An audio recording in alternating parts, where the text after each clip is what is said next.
it's my honor to introduce a person who is boldly playing a key role in our return to greatness. It is my honor to introduce the mayor of New High Point, Jay Wagner, to deliver the 2018 State of the City Address.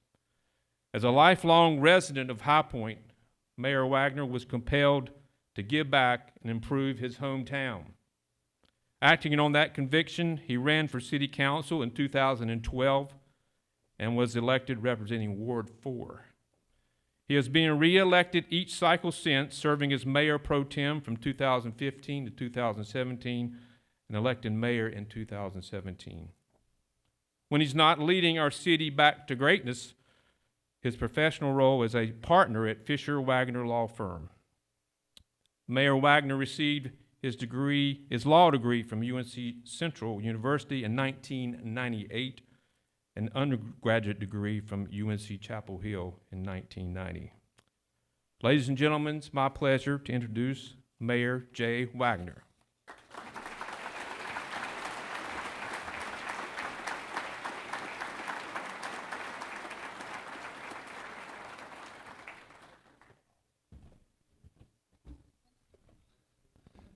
Thank you very much for having me today. I want to thank Royster, and apparently Nito wrote his speech for him. So I need to thank Nito when he gets back into town.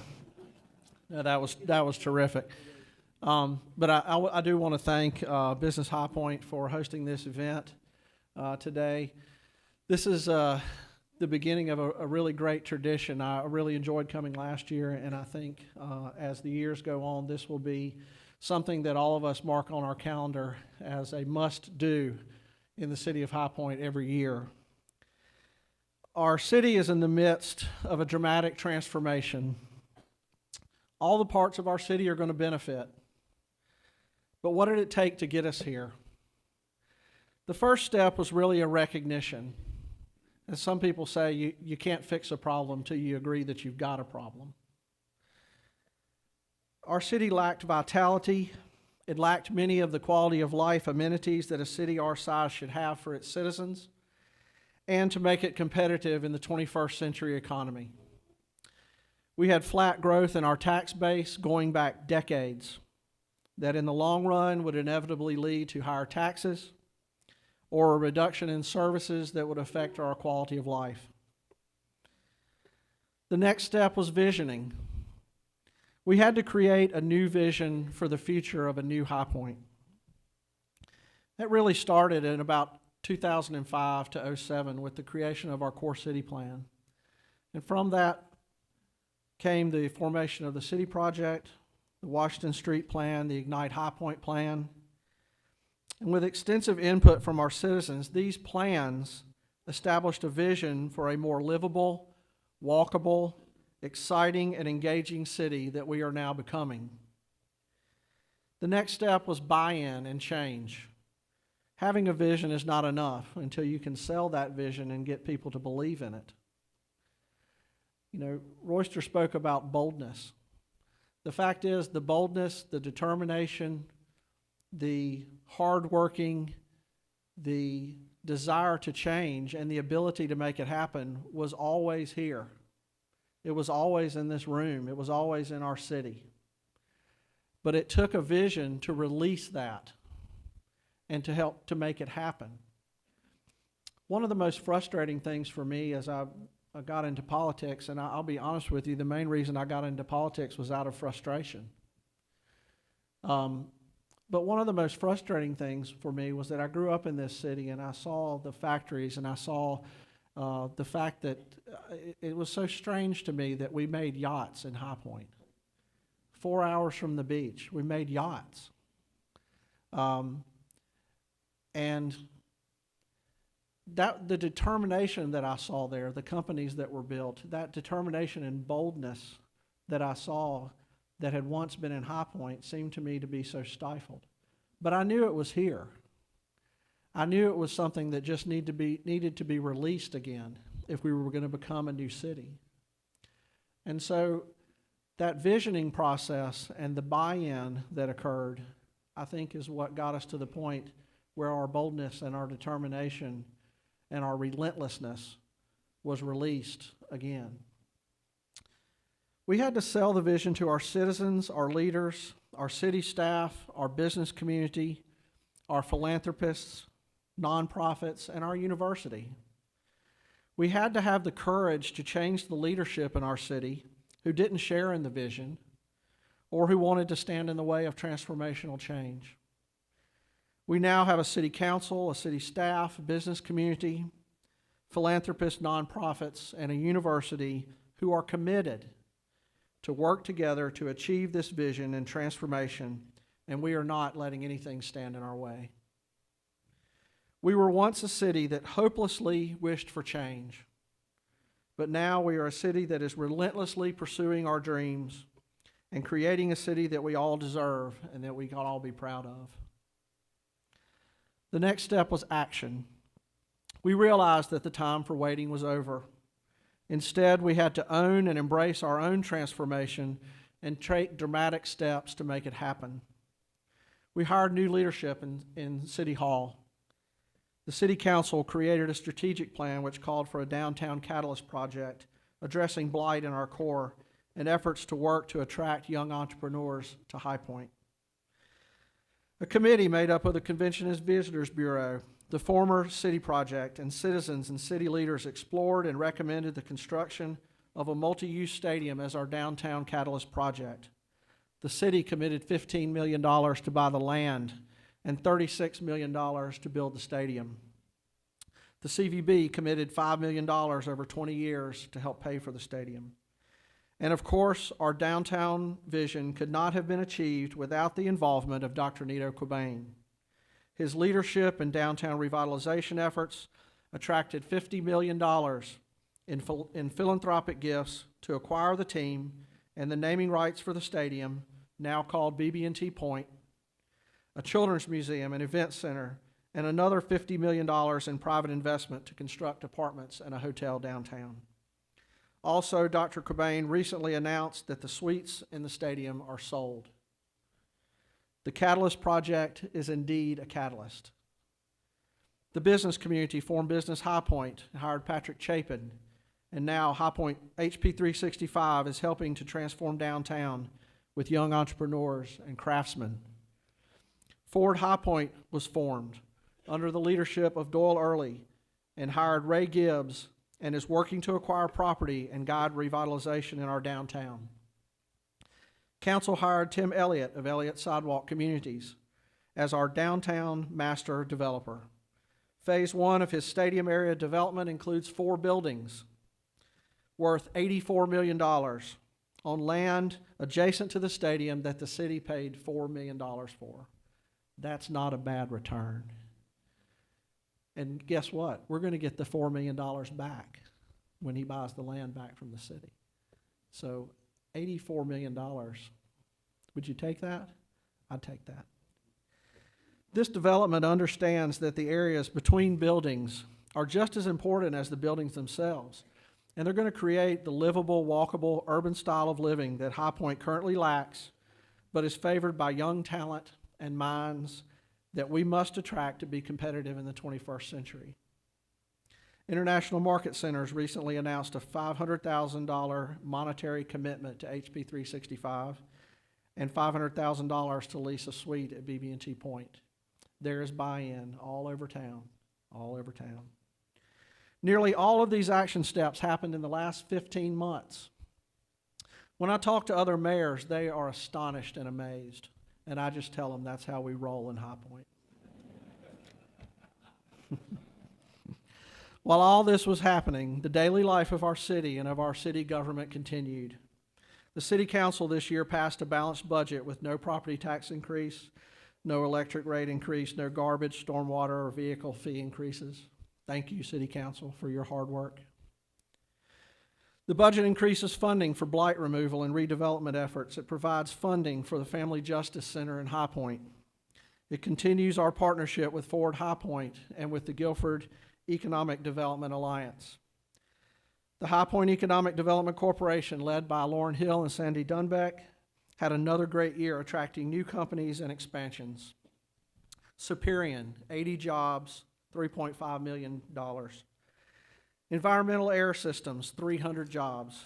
Amada North America, 201 jobs and an $87 million investment. Norwegian Cruise Lines, 200 jobs to our region. See, we built boats and now we're getting cruise lines. The Greensboro High Point MSA ranks number 2 in the nation for new and expanded corporate facilities. The city's marketing department partnered with High Point Baseball to promote the excitement around the construction of BB&T Point and our new team. And I wasn't here last week for the announcement, so for the first time I get to say, go Rockers. Community development is working hard to provide affordable housing in High Point. Kirkwood Crossing opened with 84 units of affordable housing. Hartley Ridge will soon open with 84 units. Operation Inasmuch held 2 events with 289 volunteers, and they repaired 33 homes. Community development continues to help our citizens purchase their first homes through the Core City Home Buyer Assistance Program. The electric department does what the electric department does while you're not looking. They replaced old lines, they put up new lines, and they make sure that when you flip the switch, the light comes on. Parks and Recreation began construction of the Missing Link Greenway section, which runs from Deep River Road to Penny Road and will provide a continuous greenway from Armstrong Park to the Piedmont Environmental Center and on to the Bicentennial Greenway. Look for the grand opening of that section in spring 2019. The Hedgecock Dog Park opened on West Paris Avenue, and they are partnering with the City of Greensboro and Guilford County to develop a smartphone app called Piedmont Discovery that will enable residents to find parks and trails and amenities throughout our county. And they are currently developing a new parks master plan to guide park development in our city for the next 10 years. Planning and Development created and council adopted a downtown mixed-use area plan and a new stadium zoning district to guide development around BB&T Point. They created and council adopted a downtown market showroom zoning district. Through the efforts of Reggie Hucks and others, time and plan review and inspections is now measured in hours and days rather than weeks and months. Go tell your friends. High Point is now one of the easiest places to get your plans reviewed and approved. The police and fire department continue to set the example for other cities in our region and nation. Our strategy of focused deterrence is working and remains a national model. Property crimes dropped 16% last year, and the worst violent crimes are down 27% so far this year over last year. High Point Communities Against Violence continues to help offenders turn their lives around. Last year, they helped 30 offenders learn positive job and life skills. The fire department continues to maintain a high level of readiness and meet the highest standards of their profession. The city opened the new Library Plaza, which hosts our weekly farmers market and will provide a vital gathering place for festivals and events. The city continues to partner with our citizens and nonprofits to fight food insecurity and poverty in our city. Thanks to the High Point Food Alliance and the Hayden Harmon Foundation for their efforts with this challenge. The High Point Market continues to be the largest economic event in the state of North Carolina every year, with over a $5 billion annual economic impact. We want to thank the state of North Carolina for their continued support of the market. And I see Senator Wade, John Faircloth is here, I see Cecil Brockman. You guys at the chamber might not be able to make endorsements, but I can. And I'm telling you, we need these folks in Raleigh. They've taken care of us, and we need to make sure we send them back. There are currently $56 million in new or expanded showrooms under construction or recently opened in our downtown. This represents a 9.5% increase in projected property tax value for High Point showrooms, which will now be valued at $585 million. The market is still going strong after 110 years. All this shows teamwork. It shows that no one can do it alone. It takes an entire city working together toward a common vision to make transformation possible. This is what we have right now in High Point. It is a magic moment in time when all the stars are aligned and everyone is working toward the same goal. So now let us look to the future. The new development downtown will result in growth in our tax base and corresponding growth in tax revenues. In the long run, this will mean lower taxes for everyone in the city, but we will need to make targeted investments to maximize the impact of this transformation. We must transform Elm Street, English Road, and MLK Drive into walkable, pedestrian-friendly streetscapes. We must return downtown one-way streets back to two-way streets to maximize their economic potential. We must invest in public art to make our city engaging and interesting. We must expand downtown Wi-Fi to the stadium area. We must continue infrastructure improvements and road projects in the northern area of our city to maximize its potential for industrial expansion. We need to build the Southwest Greenway and look to ways to redevelop and retool the historic heart of our industrial might in the Southwest. We must continue to attack blight in our core while promoting redevelopment and attacking the poverty and job loss that help to create it. We must continue to address food insecurity while shifting to a model that promotes personal responsibility and self-reliance. We must do all we can to attract young entrepreneurs who are our future job creators and make sure that they have access to knowledge and capital to start up and to scale up in High Point. We must continue to partner with High Point University as it continues its extraordinary transformation. We can accomplish all these things if we continue to work together as a team toward a common vision of a transformed High Point.